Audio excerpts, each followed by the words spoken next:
Hi guys, Dissent and Bloom here, and welcome back to part 2 of the Jack Cobb and election integrity series. I do kind of want to preface this video by saying I've always been really awkward in front of the camera. I'm sure if you've watched any of my lives with Indy from INA or with Zev, you'll see this. And I'm sure you can see it in some of my pre-recorded videos too. I'm just not very good at it. So I decided to not do a script this time and just try to speak directly like I would a person in the room with me. We'll see how this goes. Now, I kind of wanted to go back to where this all started. When I first started writing on Substack, it was because I had read about this lawsuit that was going on in New York.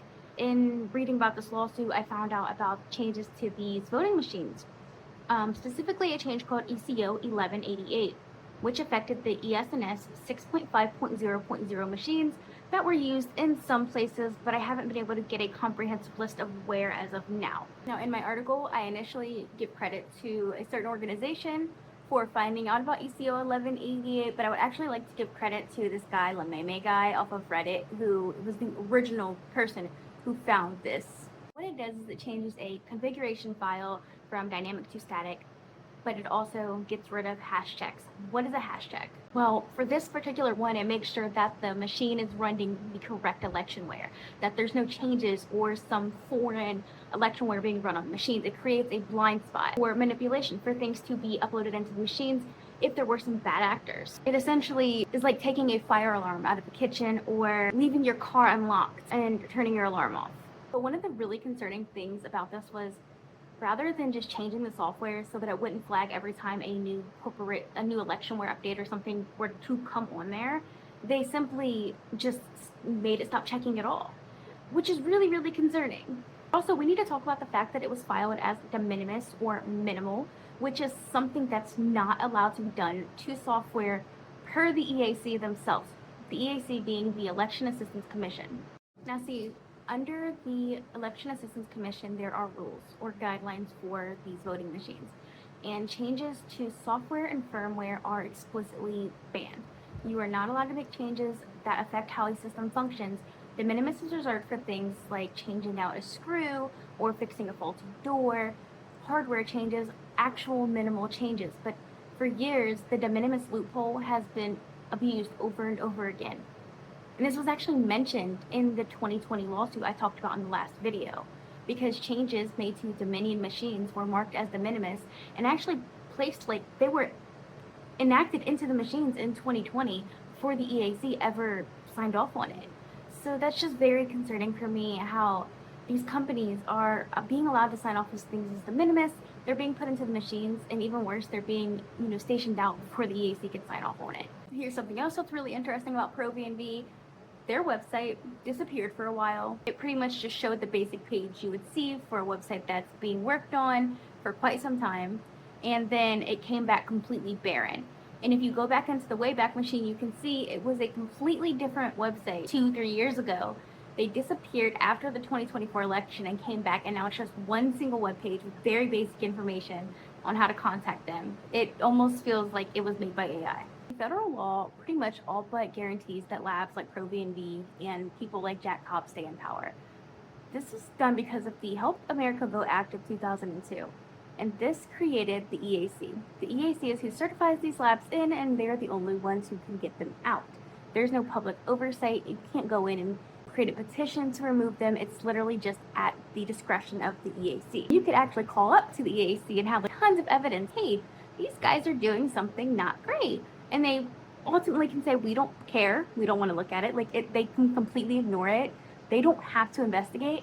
And even if they do investigate, they don't have to remove them.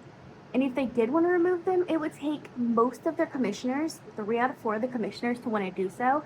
And the way that the EAC is structured is you have 4 commissioners. 2 are from the GOP, 2 are Dems.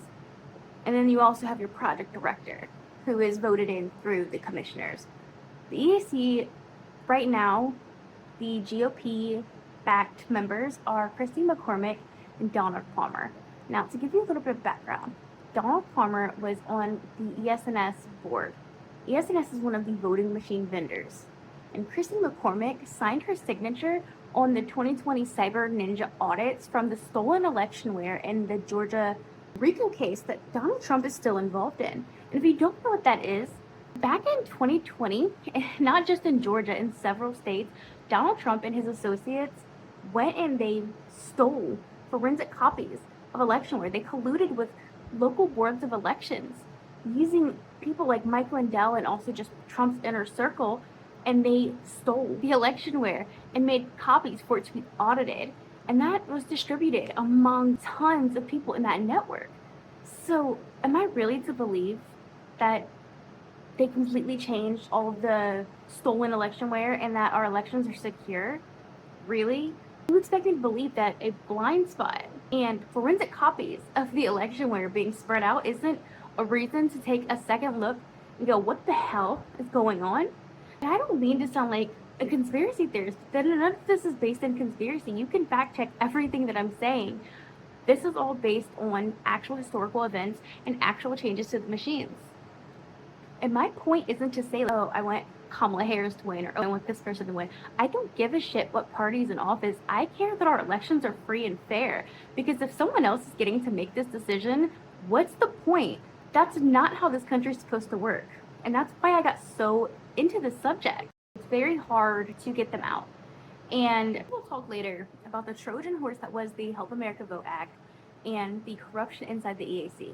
Right now, I would like to talk a little bit more about Jack Cobb's history and the things that he's done. So, we talked briefly in the last video about how Jack Cobb worked at Cyber before. He moved to a while Labs, but in 2011, 4 years after the fall of Cyber, Jack Cobb created his own voting system test lab known as ProVNV.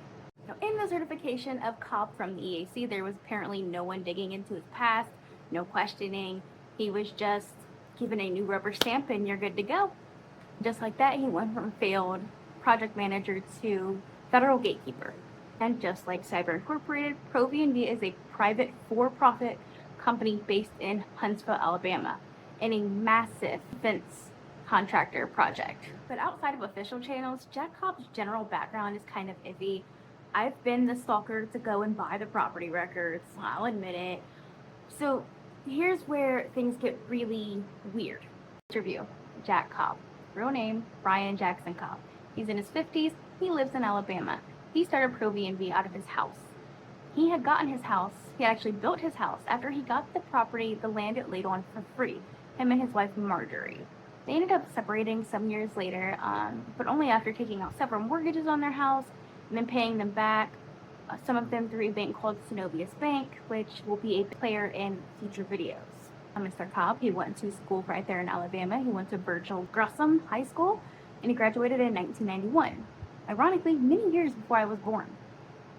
He has a very basic IT degree, Management of Information Systems. He got that from the University of Alabama. He has a very basic college degree. He went to college for Management of Information Systems, a very simple, not cybersecurity, but he got that degree back in the 90s. And after that, he went straight to working for defense contractors. He started out at Cyber, and Cyber was not just a voting system test lab. They started, and most of their business was with the Pentagon and with the military. And the company that they worked with, the part that did the hardware, Wiley Labs, they were also part of, working with the military. They were defense contractors. Our first voting labs were composed of defense contractors. According to his LinkedIn and his other pages, he's worked a couple other places in the defense contractor industry, but I don't know enough about them to really comment on them. The big ones were Wiley Labs, PR, and Cyber. And now he works for ProVNV. Now let's talk a little bit more about ProVNV and its connection to the military-industrial complex. The address for ProVNV as it stands is 6705 Odyssey Drive, Suite C in Huntsville, Alabama. If you look that up on Google, you'll find a place right in Huntsville, Alabama in the Cummings Research Park, one of the biggest military complexes in the U.S. It's full of defense contractors. NASA is there, IC, Leidos, Dynetics. A lot of these big defense contractors, they get billions of dollars every single year. This is the place where billions of our dollars will go to die this year, courtesy of the U.S. government. When you hear Suite C, you would assume he's probably just renting that out or something. Like it's, maybe it was just like what was convenient. It was an industrial space. No, Jack Cobb owns 6705 Odyssey Drive, or at least Jack Cobb bought 6705 Odyssey Drive many years ago through a shell corporation he had formed called ProCog LLC. ProCog LLC is a separate organization from ProB&V. ProB&V is also its own organization. If you look Jack Cobb up on the Alabama probate records, you'll find that he actually owns several businesses. He just opened one not that long ago. I think it was called ProB&V Services Incorporated. So I'm kind of wondering what he's doing there now. But ProCog LLC, this was formed back in June 2019, maybe a little bit before that.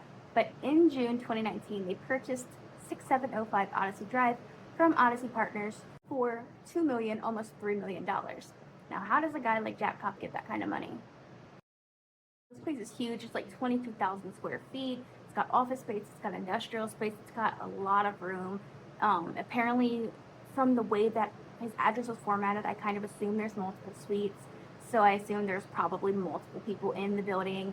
I ended up looking it up on Google, and I found out that Dynetics, a Latos company, which has done fairly well during the 2024-2025 transition and Trump being president, despite everyone else losing money, was in that building owned by Cobb. So that means he was renting to defense contractors. The guy that owns one of the two places allowed to certify our vote in the United States was renting his building out to defense contractors, but surely there's no ulterior motives there.